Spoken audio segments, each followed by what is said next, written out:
हाथ दर्द तो करने नहीं लगे इतने में? अपने तो हैबिट हो चुकी है, अपने नए आए हैं वो नहीं। ऐसा मन में विचार आ रहा होगा,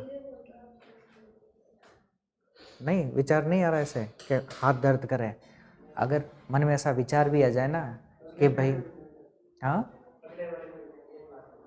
वहाँ पे हाथ दर्द करने लगते हैं, अच्छा फटाफट बोलते हैं, ठीक है आज बोल दूंगा सर को भी। अच्छा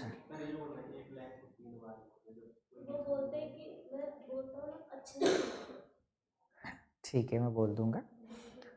अच्छा अगर आपके मन में ऐसा विचार आ जाए ना कि अभी तो एक डेढ़ पेज लिखा है, डेढ़ पेज लिखा होगा ना, 1.5-2 पेज मान लो, 2 मान लो मैक्सिमम, है ना। हाँ मतलब 2 पेज मान लो। एग्जाम में ऐसे 50 पेज लिखने हैं भाई। जिस एग्जाम की तैयारी करने जा रहे हो ना उसमें 3 घंटे में कितने लिखने हैं? 50 पेज सोचने भी है, समझने भी है, लिखने भी है, और समय है 3 घंटा। इसीलिए आधे लोगों का सिलेक्शन इसलिए नहीं होता कि वो 3 घंटे में लिख नहीं पाते। और जब तक आप 3 घंटे में लगातार लिखने की प्रैक्टिस डेवलप नहीं करोगे ना, जब तक आपको कुछ भी समझ में, इसीलिए मैं कई बार कहता हूँ, मेरा मानते तो हो नहीं आप लोग, वैसे मैं आज फिर कह देता हूँ कि हर 7 दिन में एक दिन 3 घंटे मोबाइल वगैरह बंद करके, जो टाइमिंग होती है ना स्टॉप वॉच, उस स्टॉप वॉच को लगा करके बैठिए और 3 घंटे जो मन में आए वो लिखो, कुछ भी लिखो, जो आपकी इच्छा पड़े ना वो लिखो, लेकिन 3 घंटे बिना रुके लिखने का प्रयास करो। और हर संडे को लिखो ऐसे। क्यों ऐसा है? क्योंकि जब आपको मेंस का एग्जाम लिखना पड़ेगा ना, उस समय तक आपकी हैबिट इतनी हो जाएगी कि आप 3 घंटे का एक पूरा पेपर बिना रुके लिखने की कैपेबिलिटी में आ जाओगे। स्टार्टिंग 1 से करो, जब आपको लगे ना कि मैं 3 घंटे में बहुत ज़्यादा पेज लिख पा रहा हूँ आराम से, जिसमें कॉपियों में मेंस में जितना वेटेज रहता है उतना अगर लिख पा रहा हूँ, तो फिर संडे को एक 3 घंटे का स्लॉट लिया, फिर 2 घंटे 2.5 घंटे का ब्रेक मारा, फिर 3 घंटे का वापस स्लॉट लो। यानी अब किस पे प्रैक्टिस करनी है? 3-3 घंटे के 2 स्लॉट निकालने हैं, क्योंकि अंततः एग्जाम में 3-3 घंटे के 2 स्लॉट निकालने हैं हमें, है ना। तो अब से ही उसी की प्रैक्टिस कर लो, अदरवाइज एग्जाम में आपको आता बहुत कुछ होगा लेकिन छोड़ करके आओगे, इसलिए भी नंबर नहीं आएंगे, सिलेक्शन नहीं होता है। फिर जब आप 6 घंटे लगातार लिखने की कैपेबिलिटी में आ जाओ, तब तीसरा काम होना चाहिए टू द पॉइंट 3 घंटे पहले लिखना और टू द पॉइंट 3 घंटे बाद में लिखना। ठीक है भाई, पहले तो कुछ भी लिखो, अगली बार टू द पॉइंट लिखना है ना, क्योंकि एग्जाम में अंततः हमें लिखना तो टू द पॉइंट ही है। जितना पूछ रहा है उसी के बारे में हमें क्या करके आना है, लिख करके आना है। और बिना लिखे इस भर्ती परीक्षा में सिलेक्शन नहीं होता है ना। टिक मारने से, ऑब्जेक्टिव टाइप क्वेश्चन सॉल्व करने से सिलेक्शन नहीं होता। इसीलिए इस भर्ती परीक्षा में लोगों की पंचवर्षीय योजनाएं बनती जाती है। पंचवर्षीय योजना समझते हो ना? 5-5 अभी इकोनॉमिक्स पढ़नी है, 2-4 दिन बाद में इकोनॉमिक्स स्टार्ट करेंगे, है ना, अर्थशास्त्र को स्टार्ट करेंगे। तो दरअसल होता क्या है कि लोग पंचवर्षीय योजनाएं बनाते जाते हैं, ये बना दी, दूसरी बनाई, तीसरी बनाई, चौथी बनाई, उनको कुछ भी समझ में नहीं आता, है ना। और उनको जब तक समझ में आता है कि अच्छा इस भर्ती परीक्षा के लिए ये डिमांड थी, तब तक उनकी उम्र हो जाती है, उसके बाद में वो बचते नहीं है एग्जाम देने लायक में। इसीलिए आपको आरएस में वो सब लोग सेलेक्ट होते हुए दिखेंगे जिनकी उम्र 35 साल 40 साल के आसपास में है, और आईएएस में उनका सिलेक्शन दिखेगा जिनकी उम्र 22 साल 23 साल 24 साल 25 साल 30 साल से पहले है। क्यों दिखता है? क्योंकि जो उनको तैयारी 3 साल बाद में करनी है ना, वो 3 साल क्या करते हैं, पहले स्टार्ट करते हैं। राजस्थान में हमारे ऐसे लोग हैं, जब एग्जाम का नोटिफिकेशन आता है ना कि सर आरपीएससी ने, अधीनस्थ बोर्ड ने एग्जाम का नोटिफिकेशन जारी किया, उस एग्जाम के नोटिफिकेशन के बाद में कोचिंग इंस्टीट्यूट में तैयारी करने के लिए आते हैं।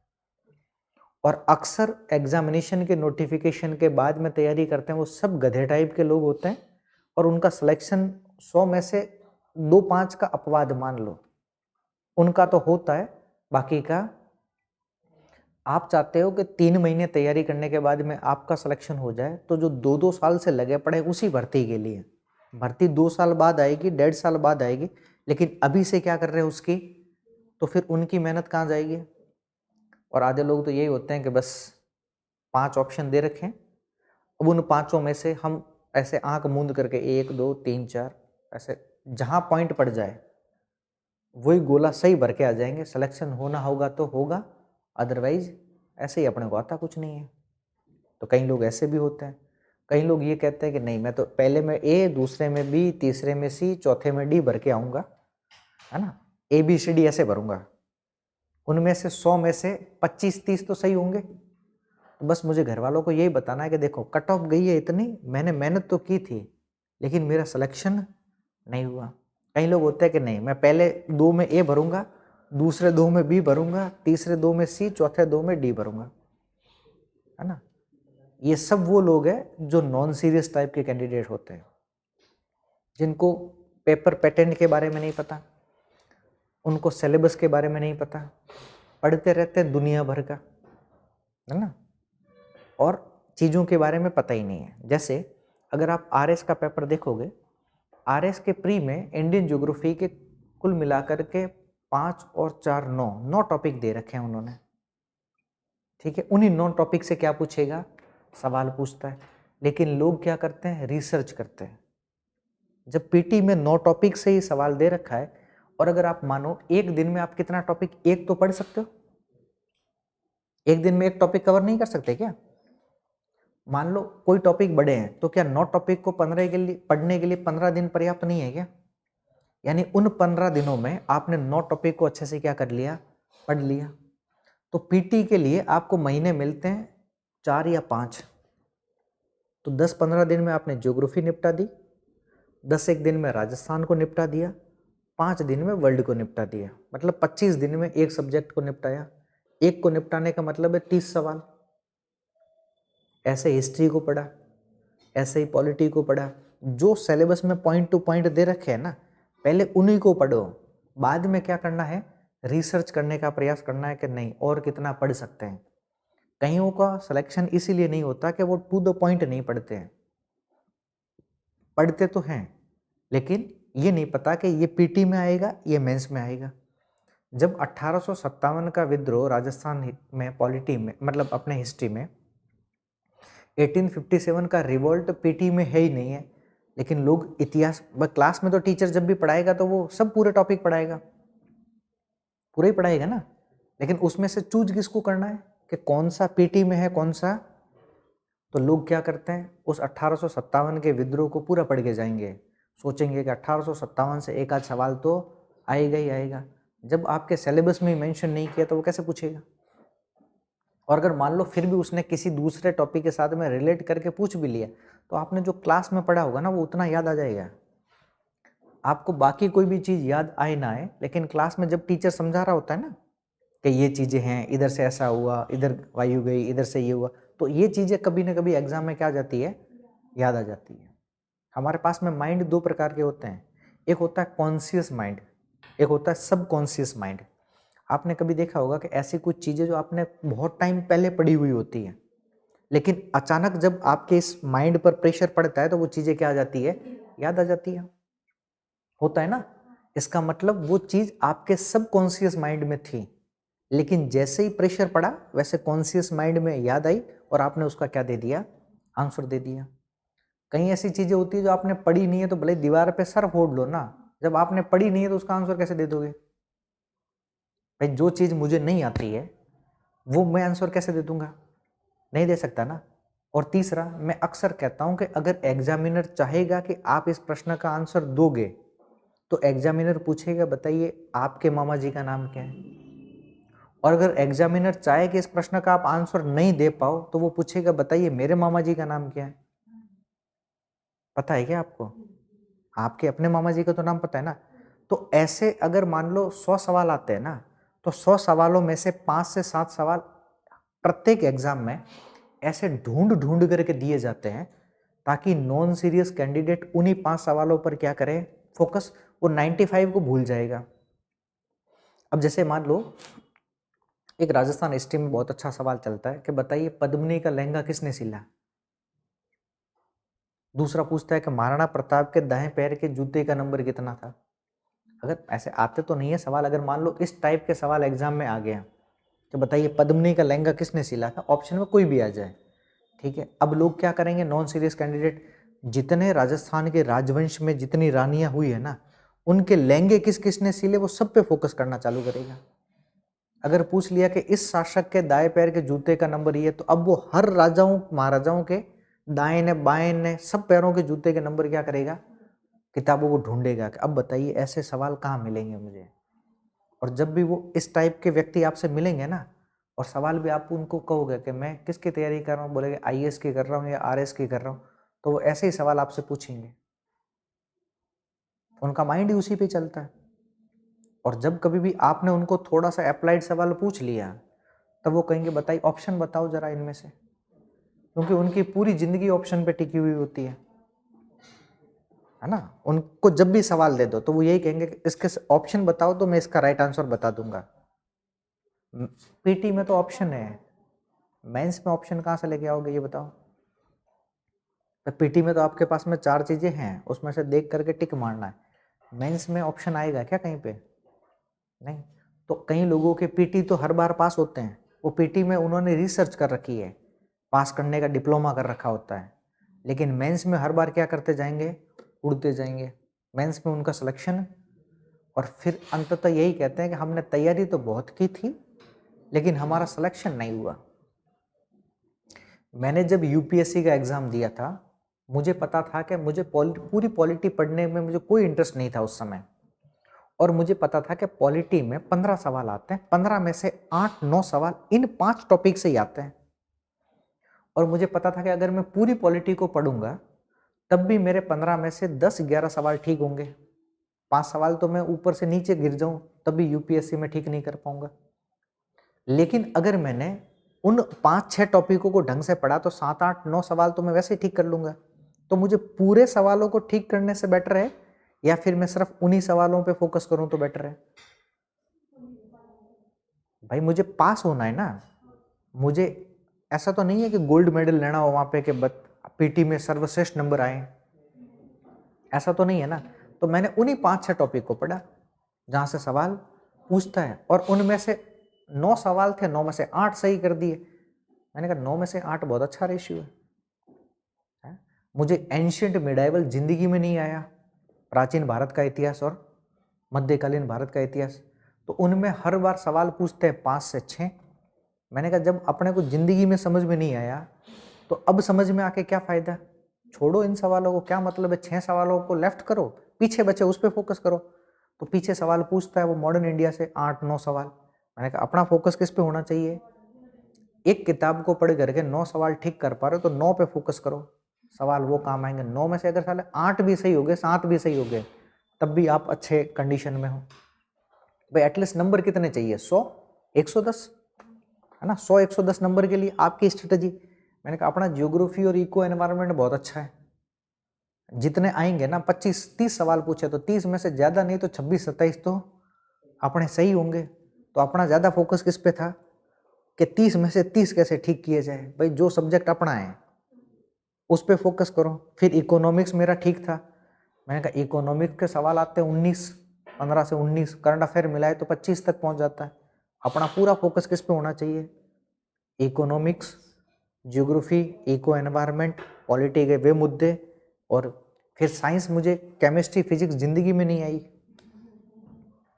बायो मेरा ठीक था, तो मैंने बायो के एक सवाल आता, मैंने कहा इस सवाल को तो पढ़ेंगे, लेकिन बायोटेक्नोलॉजी के जितने सवाल आते हैं उन सब पे फोकस करें, एक भी सवाल टेक्नोलॉजी का छूटना नहीं चाहिए। तो टेक्नोलॉजी में मेरे ठीक ठाक सवाल हो जाते थे, तो इस वजह से पीटी क्या हो जाए, क्वालिफाई हो जाता है। हाँ, मुझे पता था कि यूपीएससी के सी सेट में अपने को 27 सवाल ठीक करना है। उस समय अपनी इंग्लिश इतनी अच्छी नहीं थी, तो मैंने कहा इंग्लिश के पैसेज में दिमाग ही क्यों लगाना, जब अपनी चीज ही अच्छी नहीं है तो उसमें फालतू में फोकट में क्यों दिमाग लगाए। अपने को 27 सवाल ठीक करना है तो टारगेट होना चाहिए 35 का। 35 में से अपने को एग्जाम में 30-32 सवाल आ जाएंगे, उसमें से ले दे करके 27 ही ठीक करना है। मैंने सवाल अटेम्प्ट किए 33 में से 31 सही थे लगभग। मैंने कहा अपना वैसे ही मामला ठीक है, अब मुझे लकीर का फ़कीर बनने का तो कोई शौक नहीं होना चाहिए। तो आधे लोग स्ट्रेटजी न होने के कारण फेल होते हैं, और स्ट्रेटजी कोई एक दिन में कभी भी डिसाइड नहीं होती है। स्ट्रेटजी के लिए आपको लंबा क्या करना पड़ेगा। इस भर्ती परीक्षा में 2 फैक्टर बड़े काम के हैं। पहला पेशेंस। मारवाड़ी नाम सुने ना? हाँ, मारवाड़ी होते हैं वो बिजनेस में हमेशा सक्सेस होते हैं। बिजनेस मॉडल चाहे कोई भी चलाएंगे वो। बिजनेस में क्यों सक्सेस होते हैं? क्योंकि मारवाड़ी पहले जो बिजनेस है उसमें घाटा खाना पसंद करता है। उसको पता है कि नहीं, आज नहीं, ये 12 महीने बाद चलेगा, लेकिन जब भी चलेगा तब जो पीछे वाला जितना उसने पैसा डाला है ना, वो एक झटके में क्या है, वसूल है। ठीक है, तो इसका मतलब वो क्या करता है, लॉस खाएगा, है ना। उसको पता है कि मैं इतना लॉस खाऊंगा तब जाकर के मेरा मामला ठीक ठाक चलेगा, तो वो उस पूरी स्ट्रेटजी के साथ चलता है। और कई लोग ऐसे होते हैं जो चाहते हैं कि नहीं, मुझे तुरंत प्रभाव से क्या मिलना चाहिए, आज दुकान डाली, कल से मेरे यहाँ पे लाखों का काउंटर होना चालू हो जाए, गल्ला होना चालू हो जाए। ऐसा संभव है क्या? अब कई लोग होते हैं कि मैं एग्जाम की तैयारी करने आऊँ, 2 महीने में मैं सीधा IAS बन के या RS बन के निकल जाऊँ। 2, ढाई 3 महीने में उन व्यक्तियों को ये भी पता नहीं चलेगा कि RS का और IAS का सिलेबस कौन सा है। आप अगले 6 महीने के बाद में मुझे सिर्फ ये बता देना कि RS के PT में, RS के मेंस में, IAS की तैयारी कर रहे हो तो IAS के प्री में और IAS के मेंस में कौन से टॉपिक है और कौन से टॉपिक अगले 6 महीने में ही आप डिसाइड नहीं कर पाओगे। और वो तो तब कह रहा हूँ जब आप अगले 6 महीने तक लगातार उस सिलेबस को ध्यानपूर्वक देखोगे, उस सिलेबस को एनालिसिस करने का प्रयास करोगे। और फिर बाद की बात आती है कि पिछले साल कौन से सवाल, और लोग उल्टा करते हैं, पहले सिलेबस पे दिमाग नहीं लगाते हैं, है ना। किसी को भी पूछोगे कि बताइए मुझे RS की तैयारी करनी है तो क्या करना है, तो कहेंगे पिछले साल के पेपर देख ले, है ना, कोई कोचिंग इंस्टीट्यूट ज्वाइन कर ले, है ना, और इधर की उधर की टेस्ट सीरीज देख ले, तेरा सिलेक्शन हो जाएगा। लेकिन उससे पहले ये तो पता होना चाहिए ना कि सिलेबस क्या है। जब सिलेबस ही नहीं पता तो चाहे टेस्ट सीरीज ज्वाइन करो, चाहे कोचिंग इंस्टीट्यूट ज्वाइन करो, उससे कोई फायदा होने वाला नहीं होता है। ठीक है। और तीसरा, honesty is the best policy. ईमानदारी सर्वश्रेष्ठ क्या है, नीति है। हमें, आप अपने आप को धोखा दे रहे होते हो, है ना। मैं अगर आपको कहूँ कितने घंटे पढ़ाई करते हो तो आप कहोगे 6 घंटे, 7 घंटे, 8 घंटे पढ़ाई कर रहे हैं। लेकिन मन में पता है कि 6-7 घंटे, 8 घंटे मोबाइल पे ही निकाले हैं, और 1-2 घंटे ही हमने सिर्फ किताब ली और वही ऐसे आँख से रीडिंग करके आए हैं। तो फिर ऐसों का सिलेक्शन होगा क्या? और एक लोग वो होते हैं जो शॉर्ट ट्रिक के चक्कर में रहते हैं, है ना। इसको याद करने की ये शॉर्ट ट्रिक, ये जितने लोअर एग्जाम चलते हैं ना राजस्थान में, कांस्टेबल ने, पुलिस ने, पटवारी ने, हाँ, उनमें वो टीचर शॉर्ट ट्रिक के दम पे ही चलते हैं। वो नीचे और लिखते हैं, इन सर की ये जुगाड़ू ट्रिक है, इन सर की ये दासू ट्रिक है। उन दासू ट्रिक को जरा एक बार अगर घुमा के पूछ लिया ना, तो वो दासू ट्रिक पता नहीं कहाँ चली जाएगी, पता ही नहीं चलेगा। और दासू ट्रिक और किन में काम आती है? फैक्ट में। भाई आपके फैक्ट को बनाने के लिए आप ट्रिक यूज कर लोगे, लेकिन जहां अगर सवाल थोड़ा सा अप्लाइड पूछ लिया, कॉन्सेप्चुअली पूछ लिया, उसके बाद में ये ट्रिक वगैरह क्या है, सारी की सारी धरी की धरी रह जाएगी, है ना। तो 2-3 चीजें इस बात को हमेशा ध्यान रखना। पहला, कभी भी मोरल कॉन्फिडेंस है ना आपका, है ना, उस कॉन्फिडेंस को कभी भी नीचे गिरने, क्योंकि इस भर्ती परीक्षा के अंतर्गत होता क्या है पता है? इकोनॉमिक्स पढ़नी है ना अपने को। इकोनॉमिक्स में हम ऐसा एक चार्ट यूज करते हैं, ठीक है। जब इस भर्ती परीक्षा में विद्यार्थी तैयारी करने आता है ना, तो उसका कॉन्फिडेंस लेवल होता ही है अगले 1-2 महीने तक, और जब 2 महीने के बाद आता है तो उसका कॉन्फिडेंस लेवल जाता ही है, और इसे हम मानते हैं 0। तो इसका मतलब कॉन्फिडेंस लेवल कहाँ गया? यानी स्टार्टिंग दौर में कॉन्फिडेंस लेवल हमेशा किसी भी व्यक्ति का क्या होता है? हाई। उसके बाद में माइनस में चला जाता है। क्यों? क्योंकि ये भर्ती परीक्षा लंबी है, आपको प्री मेंस, है ना, कई बार सफलता, कई बार असफलता, इन सब का क्या करना पड़ता है, सामना करना पड़ता है। अब व्यक्ति सफल हो रहा है या व्यक्ति असफल हो रहा है, उसके बाद में कई व्यक्ति होते हैं ना जो टूट जाते हैं। वो नहीं, अपने यहाँ पे लोकल कहावत है कि जब टेंशन आती है ना, तो टेंशन में कई लोग तो ऐसे होते हैं जो निखर जाते हैं और कई ऐसे होते हैं जो टूट जाते हैं। जो टेंशन में निखर जाता है ना, उसके लिए लोग दुनिया बाद में उदाहरण देती है ना, क्या देती है, उदाहरण देती है। और उसके बाद में जो टेंशन में बिखर गया, उसका भी उदाहरण दिया जाता है, लेकिन उदाहरण उल्टे सेंस में दिया जाएगा। अब आप डिसाइड कर लेना अपना सेंस कैसा होना चाहिए, ठीक है। उदाहरण ऊपर की तरफ में देना चाहते हैं या फिर, और तीसरा, इस भर्ती परीक्षा में खरगोश की चाल हमेशा अपनाना, है ना। इसलिए मैं अक्सर एक लाइन कहता हूं कई बार कि सिविल में ना तो भागना है ना रुकना है, बस सिर्फ क्या करना है, हमें चलते रहना है। अगर भागोगे तो खरगोश की तरह थक करके क्या कर लोगे, हार जाओगे। अगर रुकोगे तो रुकने का मतलब उसके बाद में वापस चढ़ने की इच्छा कभी भी, लेकिन ना भागना है ना रुकना है। आपको सिर्फ क्या करना है, अगर धीरे धीरे धीरे धीरे चलते रहे क्लास के साथ में, सिलेबस के साथ में, तो एक टाइम ऐसा आएगा कि आपके पास में जो कुछ एग्जाम से पहले आपको सिर्फ रिवाइज करने का टाइम मिलना चाहिए, बाकी आपने सब कुछ पढ़ रखा होता है। और एक और चीज़ इंग्लिश में अच्छी कहावत है, नेवर कम्स टुमारो, कल कभी भी नहीं आता। कई लोग ऐसे होते हैं कि आज कहीं चले गए थे, कल पढ़ लेंगे इसको, फिर कल का परसों पढ़ लेंगे, परसों का उस दिन पढ़ लेंगे। तो 4-5 दिन के बाद में मैटर इतना इकट्ठा हो जाएगा, ना कल का पढ़ पाओगे ना आज का पढ़ पाओगे।